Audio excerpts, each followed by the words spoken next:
नमस्कार दोस्तों, बहुत बहुत स्वागत करते हैं आप सभी का आपके अपने YouTube चैनल फोकस हेयर में। तो साथियों, जैसा कि आपको पता है कि पर्यावरण अध्ययन की हम सीरीज चला रहे हैं और इस पर्यावरण अध्ययन की सीरीज में आप देख रहे हैं एमपी टेट और सी टेट 2020 से संबंधित सभी तरह के टॉपिक्स जो कि सिलेबस के अनुसार ही हैं। तो जहाँ टॉपिक में जो कुछ भी है हम वो सभी यहाँ पर कंप्लीट करने वाले हैं, तो आप लास्ट तक हमारे साथ जरूर बने रहिएगा। इससे पहले हम सजीव के बारे में पढ़ चुके हैं और सजीव के कुछ लक्षण के बारे में भी देख चुके हैं।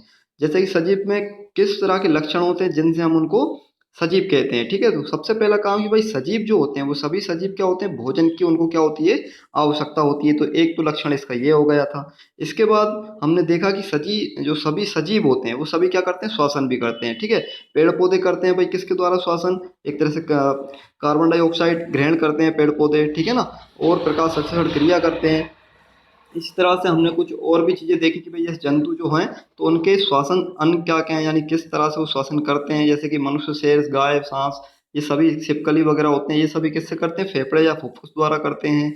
मक्खी, कॉकरोच ये सभी बातक द्वारा करते हैं। केंचुआ हुआ वो त्वचा से करता है अपनी, ठीक है ना। मेंढक फेफड़े और त्वचा दोनों से कर देते हैं अपना श्वसन। इसके अलावा ऑक्टोपस जो मछली होती है वह अपने गिल के द्वारा करती है। व्हेल मछली और डॉल्फिन मछली जो हैं वो सभी फेफड़े, नासा द्वार आदि से अपना श्वसन करती हैं। ये सभी इनके श्वसन अंग थे। इसके अलावा हमने देखा कि सभी सजीवों में उत्सर्जन होता है, यानी कि सभी जो सजीव होते हैं उन सभी में क्या होता है, उत्सर्जन भी होता है। ये हम लक्षण देख चुके हैं लास्ट वीडियो में। अगर देखिए आपने लास्ट वीडियो नहीं देखी है तो आप पहले लास्ट वीडियो भी देख लीजिए, क्योंकि उसमें हमने पूरा इसको डिस्क्राइब किया हुआ है, अच्छे से उसको एक्सप्लेन करके वहाँ बताया हुआ है। तो आज हम इसके आगे का यहाँ पर देखने वाले हैं, ठीक है ना। और इसके बाद देखिए एक लक्षण हमने ये भी देखा कि सभी सजीव उद्दीपन के प्रति अनुक्रिया करते हैं। मतलब कि सभी सजीव जो है किसी भी वस्तु को देखकर वहां पर क्या करेंगे, उद्दीपन के द्वारा अनुक्रिया जरूर करते हैं, कोई ना कोई प्रतिक्रिया देते हैं। अब आज हम देखने वाले हैं कि जो सजीव होते हैं उनमें सभी में क्या होती हैं, इंद्रियां होती हैं। इंद्रियां कैसी कि भाई हम जानते हैं कि सभी जंतुओं में 5 तरह की इंद्रियां पाई जाती हैं। हम सभी को पता है कि सभी सजीव में कितने तरह की इंद्रियां पाई जाती हैं, 5 तरह की इंद्रियां पाई जाती हैं। ठीक है, अब वे कौन कौन सी हैं, तो आइए चलिए देख लेते हैं वो 5 इंद्रियां कौन कौन सी हैं। वैसे सभी को पता होगा, एक बार फिर से हम देख लेते हैं। तो देखिए 5 इंद्रियां हैं, जैसे कि पहली होती आँख, फिर कान, नाक, जीभ और त्वचा। ये पांचों इंद्रियां होती हैं मनुष्य की या किसी भी जंतु के लिए। ठीक है, तो आँख से क्या होता है भाई, व्यक्ति देखता है। इसके बाद कान से क्या होता है, सुनता है। नाक से क्या होता है, सूंघते हैं। जीभ से क्या करते हैं, स्वाद लेते हैं। और जो त्वचा होती है उसके द्वारा हम महसूस कर सकते हैं। ठीक है, तो ये थी पांचों हमारी इंद्रियां। काफी इंपॉर्टेंट चीजें हैं ये सभी। भले छोटी छोटी देखने में लगती हैं लेकिन कहीं ना कहीं इनसे रिलेटेड चीजें क्वेश्चंस में बना दी जाती हैं। ठीक है ना। तो इसके बाद देखिए, इसके बाद है कि भाई विभिन्न जंतु अपनी इंद्रियों का प्रयोग विभिन्न तरह के कार्यों के लिए करते हैं। अब भाई सभी की इंद्रियों का कुछ कुछ अलग अलग तरह से कार्य होते हैं। जैसे कि अब चींटियां हैं, चींटियां अपने समूह में चींटियों को उनके द्वारा छोड़ी गई गंध से पहचान लेती हैं। तो ये एक अच्छा पॉइंट है, कब सीटेट परीक्षा में पूछ लिया जाता है कि एक जो चींटियां एक लाइन में चलती हैं, क्रम में चलती हैं, तो एक क्रम में क्यों चलती हैं या एक ही साथ क्यों चलती रहती हैं, किस कारण से चलती हैं। तो उसका कारण ये कि वो छोड़ी गई गंध को अपनी पहचान लेती हैं। यानी जब भी चींटी बढ़ती जाती है तो उसके द्वारा एक स्मेल छोड़ती जाती है, वो उसको जो स्मेल को सूंघते सूंघते और चींटियां जो है उसके पीछे चली जाती हैं। इस तरह से एक लाइन बन जाती है। अब कुछ कीड़े मकोड़े अपनी मादा कीड़े को उनकी गंध से पहचान लेते हैं, जैसे रेशम का कीड़ा। तो ये रेशम का कीड़ा भी जो है ये भी अपनी जो मादा कीड़े होते हैं उनको किस तरह से पहचान लेता है, उसकी गंध के द्वारा। ठीक है ना, ये भी स्मेल छोड़ते जाते हैं। इसके बाद देखिए आगे देखते हैं, तो भाई कुछ पक्षी, अब कुछ पक्षी ऐसे हैं जो किस इंद्रियों का काम करते हैं, जैसे इनकी इंद्रियों का बात करें इनकी इंद्रियों की। तो देखिए कुछ पक्षी जैसे कि बाज हुआ, गिद्ध हुआ और चील हुआ, ये एक बड़े बड़े पक्षी हैं। ठीक है ना, जिनकी दृष्टि जो है मनुष्य से 4 गुना है, ये आप ध्यान रखेंगे। ये अच्छा क्वेश्चन रहता है सीटेट में, इसको भी पूछा जा चुका है कि भाई बाज, गिद्ध, चील, इनमें से 4 गुना किसकी मतलब किसकी यहाँ पे सबसे ज्यादा दृष्टि होगी। ठीक है ना, तो ऐसा एक क्वेश्चन बन जाता है। तो फिर वहां पे 4 गुना दृष्टि वाले कौन कौन से, तीनों हैं, ये आप ध्यान रखेंगे। ठीक है, और अपने शिकार को आसानी से देख लेते हैं। पक्षी एक ही वक्त में 2 अलग-अलग चीज़ों को देख लेते हैं, क्योंकि इनके सिर के दोनों तरफ आँखें होती हैं, परंतु इनके आँखों की तुलना, आँखों की जो पुतली होती है, पुतली घूम नहीं सकती है। ठीक है ना, पुतली क्या होती है, घूम नहीं सकती, और इसलिए ये अपनी गर्दन को घुमाकर अपने आस-पास देखते हैं, परंतु उल्लू की आँखें चेहरे के सामने होती हैं। तो देखिए अब इसका मतलब क्या हुआ, हम जानते हैं ज़्यादातर जो पक्षी होते हैं उन ज़्यादातर पक्षियों में क्या रहता है कि भाई उनके सिर के दोनों तरफ क्या होती हैं, आँखें होती हैं। यानी कि एक इस तरफ रहेगी तो एक इस तरफ रहेगी, बीच में यहाँ पे मतलब दोनों साइड रहेगी, आप ध्यान रखिए, ठीक है। तो दोनों तरफ आंखें होती हैं, जिस वजह से क्या होता है ये दोनों तरफ का देख सकते हैं, यानी दोनों अलग अलग चीज़ों को ये देख लेते हैं। और इनकी जो आंखों के अंदर जो पुतली होती है, जो लेंस होता है एक तरह से, वो घूम नहीं सकता है, इसलिए इनको पूरी गर्दन इधर उधर घुमाकर ही आगे पीछे की तरफ देखना होता है। लेकिन जो उल्लू है, इसकी आंखें क्या होती हैं, चेहरे के बिल्कुल जस्ट सामने होती हैं, मतलब जैसे कि मनुष्य की आंखें हैं इसी तरह से उल्लू की भी आंखें सामने होती हैं, तो ये सामने का पूरा साफ साफ देख लेता है। देखिए इसके बाद आगे है कुछ जानवरों के कान। अब कुछ जानवरों के कान बाहर दिखाई देते हैं, परंतु कुछ के नहीं दिखाई देते हैं। हाथी अपने कान से सुनने के अलावा हवा भी करता है, ये ध्यान रखिए। कौन सा जानवर ऐसा है भाई जो अपने कानों से हवा भी करता है, तो ये है हाथी, तो इसका आप ध्यान रखेंगे, ठीक है। इसके बाद देखिए सांप सुन नहीं सकता, परंतु जमीन पर हुए कंपन को महसूस कर लेता है। अब सांप के कान नहीं होते हैं, सुन नहीं सकता है कान, ठीक है, लेकिन उसकी जो त्वचा है, उस त्वचा के द्वारा क्या कर लेता है, उसकी इंद्रिया है त्वचा, उस इंद्रिया के द्वारा क्या कर लेता है, वो उस कंपन को समझ लेता है। कोई उसके आसपास जाता है या छोटी भी आवाज़ कहीं से आती तो उसको पता चल जाता है कोई मेरे आसपास है, इसलिए वो अपनी क्रिया करने लगता है फिर, ठीक है ना। तो इसके बाद देखिए मच्छर हमारे शरीर की गंध और तलवे की गर्मी को सूंघ कर, ठीक है ना, हमें अंधेरे में भी क्या कर लेता है, ढूंढ लेता है। मतलब मच्छर को कैसे पता चल जाता है भाई यहाँ पे कोई आसपास व्यक्ति है या मनुष्य है, तो उसकी गंध और तलवे की गर्मी के कारण क्या होता है, वो उसको पहचान लेता है, ठीक है ना। इस वजह से वो अंधेरे में भी हमको खाने के लिए आ जाती है मच्छर। चलिए इसके बाद देख लीजिए, इसके बाद है कि भाई कुछ जानवर अपने मलमूत्र की गंध के द्वारा अपने क्षेत्र को पहचान लेते हैं। अब देखिए कुछ जानवर ऐसे होते हैं जैसे कुत्ता हुआ, बाघ हुआ, शेर हुआ, ये कहीं भी दुनिया भर में कहीं भी घूमे आए, लेकिन जब ये वापस आते हैं तो ये अपनी गंध के द्वारा जब अपना मलमूत्र छोड़ देते हैं उसी जगह पर, तो उस मलमूत्र की सहायता से ये क्या करते हैं, अपनी जगह को पहचान लेते हैं कि हाँ ये मेरी जगह है, ठीक है। तो इस तरह से ये पॉइंट आप ध्यान रखिए। ये सब सीटेट के लेवल के क्वेश्चंस हैं और एमपीटेट में बिल्कुल पूछे जा सकते हैं इसी तरह के क्वेश्चंस, ठीक है। चलिए देखिए इसमें है कि भाई मेंढक, छिपकली आदि जीव अपने शिकार को पकड़ने के लिए अपनी जीभ का प्रयोग करते हैं। कौन कौन, मेंढक और छिपकली, ठीक है। तो मेंढक और छिपकली इसी तरह के जीव है जो अपने शिकार को पकड़ने क्या करते हैं, अपनी जीभ का प्रयोग करते हैं, ठीक। इसके बाद देखिए रात्रिचर यानी रात्र में जगने वाले। रात्रिचर क्या होते हैं, जो रात में जगते हैं। तो ऐसे जानवर जो रात में जगते हैं, जानवर हुए या पक्षी हुए, वो केवल सफ़ेद या काले रंग का ही देख सकते हैं, यानी ब्लैक एंड वाइट।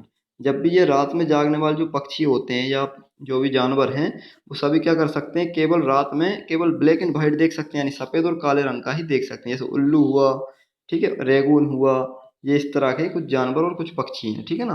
तो ये केवल ब्लैक एंड वाइट देख सकते हैं। अब इसके बाद अगला लक्षण है भाई, जो अपने जीव जंतु हैं या सजीव हैं, उनका अगला लक्षण है कि सभी सजीव गति करते हैं। तो ये भी बिल्कुल सही है, सभी सजीव क्या करें, गति करेंगे, तभी तो हम उनको पहचान लेते हैं भाई ये सजीव हैं। तो जंतुओं में गति दिखाई देती है क्योंकि वे एक स्थान से दूसरे स्थान तक जाते हैं। जंतुओं में चलने का ढंग अलग अलग तरह का होता है। कुछ जंतु चलते हैं जैसे मनुष्य, शेर, कुत्ता, बिल्ली आदि, ये सभी चलते हैं। इन जानवरों में अलग अलग गतियों के लिए क्या होता है भाई, अलग अलग गतियों के लिए इनकी अस्थियों में अनेक प्रकार के संधियां पाई जाती हैं, ठीक है। मतलब कि जो भी जीव हैं सबके चलने के ढंग, गति करने के ढंग क्या होते हैं, अलग अलग होते हैं। और वो अलग अलग क्यों होते हैं, क्योंकि इनमें अलग अलग प्रकार की संधियां पाई जाती हैं, यानी अस्थियों में कुछ संधियां होती हैं। संधियों मतलब जोड़ एक तरह से हम कह सकते हैं, ठीक है। तो मनुष्य में पाई जाने वाली संधियों के बारे में देख लेते हैं। मनुष्य में कौन कौन सी संधियां पाई जाती हैं। तो पहली है कंदुक खल्लिका संधि। ये संधि आप ध्यान रखिए कि कंदुक खल्लिका संधि। अब ये क्या होती है, इस प्रकार की संधि में सभी दिशाओं में गति होती है। यानी जो कंदुक खल्लिका संधि जो होती है, ये सभी दिशाओं में गति कर सकती है। और ये कहाँ पाई जाती है, ये पाई जाती है हमारे कंधे में और हमारे कूल्हे में, ठीक है। तो कंधे और कूल्हे में ये हड्डी जो है, जो संधि जो है, ये पाई जाती है, जो सभी दिशाओं में घूम सकती है, ठीक है ना। आप देखिएगा कंधे और कूल्हे को हिलाकर वो सभी दिशाओं में घूम जाता है। अब इसी के अलावा देखिए आगे आगे हिंज या कब्जा, ये भी एक संधि होती है। कौन सी, हिंज या कब्जा संधि, ठीक है ना। तो ये एक संधि है और ये कहाँ पर पाई जाती है, कब्ज और या हिंज संधि। इस प्रकार की संधि में एक ही दिशा में गति होती है। अब ये कब्जे संधि होती है, कब्जा या हिंज, ये एक ही दिशा में गति करती है, जैसे कोहनी और घुटने। तो आपने देखा हो कोहनी और घुटने केवल ऊपर नीचे इस तरह से हो सकते हैं बस एक बार, ठीक है ना, ऊपर नीचे, इसके अलावा कहीं भी गति नहीं करेंगे। तो हिंज संधि का काम ये होता है, ये अपनी कोहनी में और घुटने में पाई जाती है। और आगे देखें तो देखिए अचल संधि होती है। तो अचल संधि का काम क्या होता है, ये पाई जाती है कैसी, हमारे सिर में। अचल संधि कहाँ पाई जाती है? हमारे सिर में पाई जाएगी और कोई गति नहीं करती। भैया आप देखा सिर जो होता है अपने स्थिर है एक जगह पर, कोई गति नहीं करता है, हिलती तो केवल क्या है हमारी गर्दन हिलती है बस केवल, ठीक है ना। तो सिर कोई गति नहीं करता है, इसलिए ये केवल सिर में पाई जाती है अचल संधि।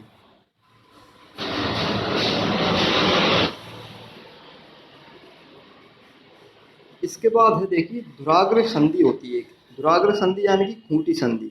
तो ये खूंटी संधि क्या है? इस प्रकार की संधि में ऊपर नीचे दाएं बाएं आगे पीछे की गति होती है। मतलब इसमें आप ऊपर नीचे आगे पीछे दाएं बाएं इस तरह की गति कर सकते हैं दुराग्र संधि में या खूंटी संधि में। ये सिर एवं गर्दन को जोड़ती है। भाई ये संधि कैसी है? सिर और गर्दन को जोड़ती है, यानी गर्दन और सिर के बीच में ये पाई जाती है, ठीक है, जो हमें चारों तरफ घुमाने के लिए मदद करती है गर्दन को, ठीक है। तो ये होती है दुराग्र संधि। तो ये कुछ संधियां थी। तो इसके बाद देखिए छोटा सा यहाँ पे नोट हो रहा है कि संधि जो है जहाँ दो या दो से अधिक अस्थियां हड्डियां आपस में जुड़ती हैं उस जगह को संधि कहते हैं हम, ठीक है। एक वयस्क मनुष्य में 206 हड्डियां होती हैं, तो ये आप ध्यान रखिएगा, ठीक है, 206 हड्डियां होती हैं। इसके बाद देखिए आगे देख लेते हैं भाई उल्लू। उल्लू के बारे में कोई पॉइंट दिया हुआ है। उल्लू काफी हद तक उल्लू काफी हद तक अपनी गर्दन को पीछे तरफ घुमा सकता है, ठीक है, ये आप ध्यान रखिएगा। इसके बाद कुछ जंतु रेंगते हैं, जैसे केंचुआ हुआ, सांप हुआ, ये सभी क्या है? रेंगने वाले हैं, रेंगते हैं ये सभी। केंचुआ पेशियों एवं सूख की मदद से रेंगता है। तो केंचुआ किसकी मदद से रेंगता है? अपनी पेशियों की वजह से। उसकी पेशियां जो हैं इस तरह की बनाई गई हैं कि वो ऑटोमेटिक जो होता है रेंगता जाता है, ठीक है ना, उसकी पेशियां चलती हैं एक तरह से। और सांप पेशियों एवं बले के कारण चल पाता है। ध्यान रखिएगा भाई सांप किससे चल पाता है? पेशियों से भी चल रहा है, पेशियों से और बले से। बले मतलब जो टेढ़ा वाला जो घूमता है बले, गोल गोल घूमना, उस कारण से ये इसकी गति बनती है, ठीक है ना, तेज चल पाता है। और केंचुआ पेशियों से और साथ में सूख की मदद से चल पाता है। सूख मतलब उसके अंदर जो एक तरह से नमी या आर्द्रता पाई जाती है अंदर, तो उस वजह से वो चल पाता है। इसके आगे देखिए, आगे देखते हैं भाई कुछ जंतु उड़ते हैं। बिल्कुल सही है, कुछ तो उड़ते ही। तो कुछ जंतु उड़ते हैं जैसे कि पक्षी।